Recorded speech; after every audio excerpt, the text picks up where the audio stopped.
মুর্শিদপুর দরবারে যখন আক্রমণ হইল, পরে আমরা আবার লং মার্চ ঘোষণা দিলাম। লং মার্চ সেনাবাহিনীর অনুরোধে আমরা স্থগিত ঘোষণা করলাম, কারণ আমাদের যা দাবি ছিল সেই দাবি বাংলাদেশ সেনাবাহিনী নিজে দায়িত্ব নিয়ে পূরণ করে দিয়েছে।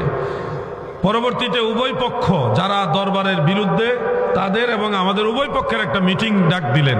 আমরা সেখানে সুন্নি জামাতের কয়েকজন আলেম গেলাম।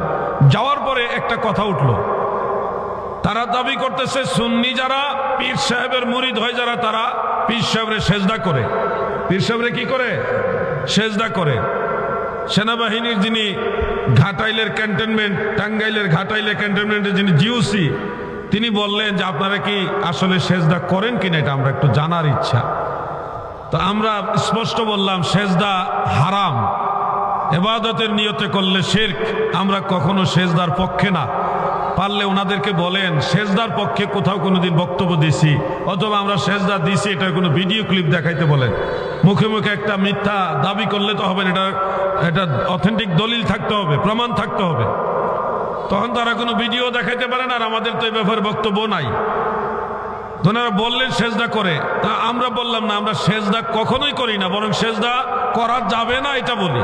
সেজদার একমাত্র মালিক আল্লাহ এটা বলি। তখন ওনারা বললেন তাহলে ওনাদের মূল সমস্যাটা কোন জায়গায়? তো তাদের পক্ষ থেকে যে কথাটা আসছে, তারা বলছে আমরা পীর সাহেবের কদমবুসি করি।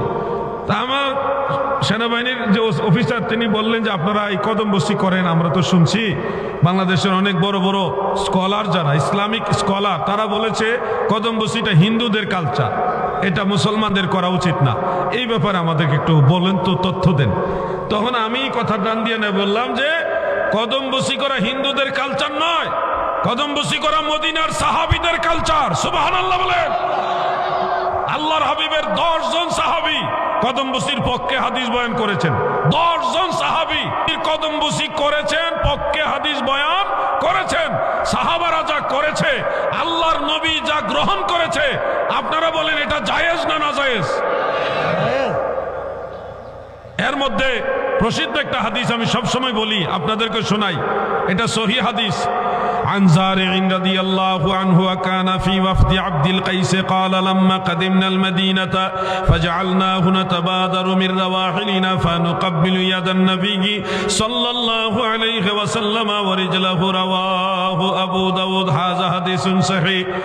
মদিনার আব্দুল কায়েস গোত্রের একদল লোক দয়াল নবীজির জিয়ারতে এসেছেন। এসে দ্রুত গতিতে যার যার বাহন থেকে নেমে রহমতের নবীর হাত মোবারকে চুমা খেয়েছে গো। ওয়ানুকাব্বিলু ইয়াদান নবী সাল্লাল্লাহু আলাইহি ওয়াসাল্লাম ওয়া রিজলাহু, আল্লাহর রাসূলের কদমবুসি করেছে। ও বিটগড়ের যুবক ভাইয়েরা,